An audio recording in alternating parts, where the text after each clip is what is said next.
Hai, gue Gilang. Di sini gue mau ngelanjutin cerita gue yang kemarin. Cerita yang gue rasa ya udah berakhir. Tapi ternyata itu salah. Gue masih harus menerima kenyataan pahit yang harus gue telan dan gue rasakan sendiri.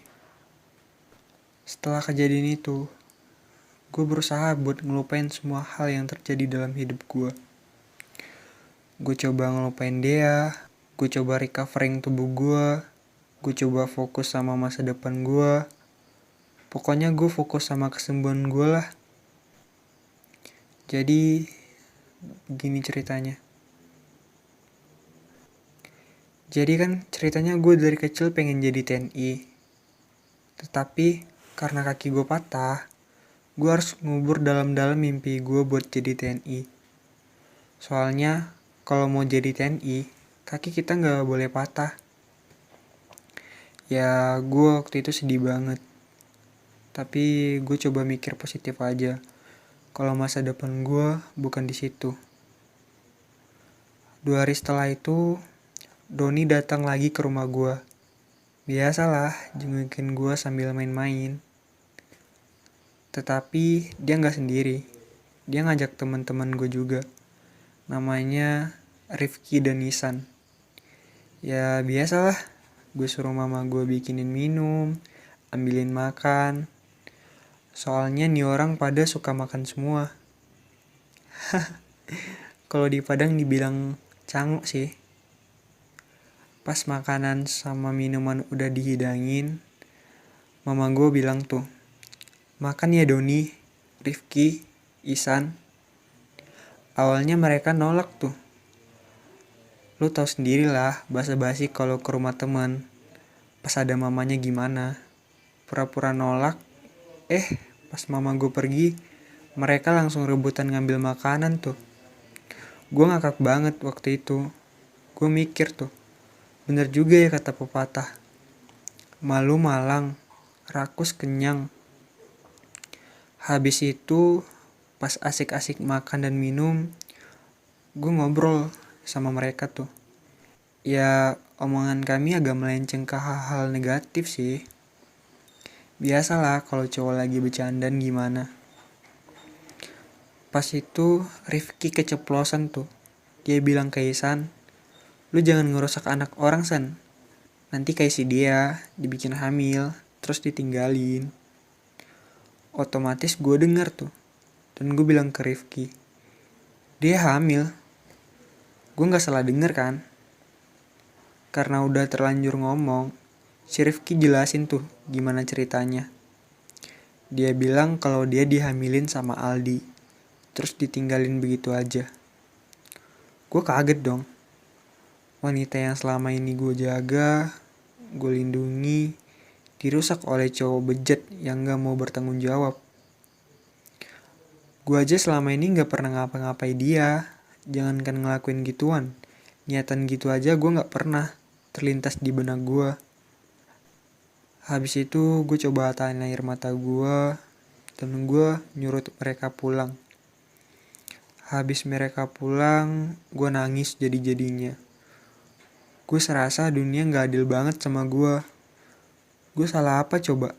Kenapa cobaan gak ada hentinya sama gue? 2 hari setelah itu, ada nomor asing yang chat gue. Chatnya gini, Lang, ini gue Dea.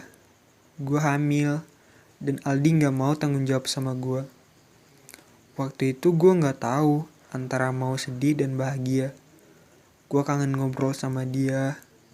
Tapi gue juga sedih dengar kabar kalau dia hamil sama cowok lain. Gue gak tahu lagi. Yang di pikiran gue waktu itu cuma gue harus tanggung jawab. Walaupun gue bukan ayah dari anak itu. Habis itu gue beraniin diri buat bilang ke mama kalau gue udah ngamilin dia. Dan habis itu mama gue nampar gue. Mama gue marah dan dia ngomong gini, Gilang, kamu tuh bodoh banget. Ngapain kamu ngelakuin itu? Mama gak percaya kamu ngelakuin itu. Mama kecewa banget sama kamu. Dan waktu itu Gue gak peduli apa yang dibilang mama gue. Pokoknya gue mau tanggung jawab. Walaupun gue bukan yang ngelakuinnya. Gue chat dia, terus dia bilang, "Makasih Hang, gue nyesel ninggalin lu. Gue sayang banget sama lu. Makasih ya udah mau nerima kekurangan gue lagi." Gue bahagia banget dia bilang sayang sama gue. Gue rindu hal itu. Walaupun mama gue diamin gue dan gak ngepedulin gue lagi. Mama gue tetap ngambilin gue makan atau apalah, tapi gak ngomong sama gue. Habis itu mama sama papa gue ngajak gue ke rumah dia buat bilang ke orang tuanya kalau gue udah ngehamilin dia.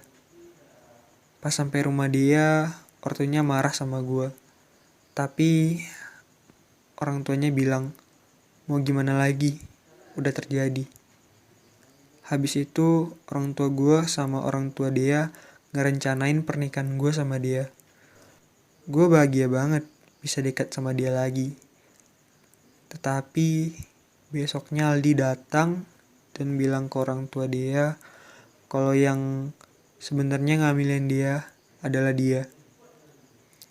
Ortu dia nelpon orang tua gue dan ngejelasin semuanya. Mama gue nemuin gue dan gue bikin mama gue nangis lagi. Mama gue nangis. Dia terharu sama perjuangan gue buat dia. Mama gue bilang, "Kamu laki-laki hebat.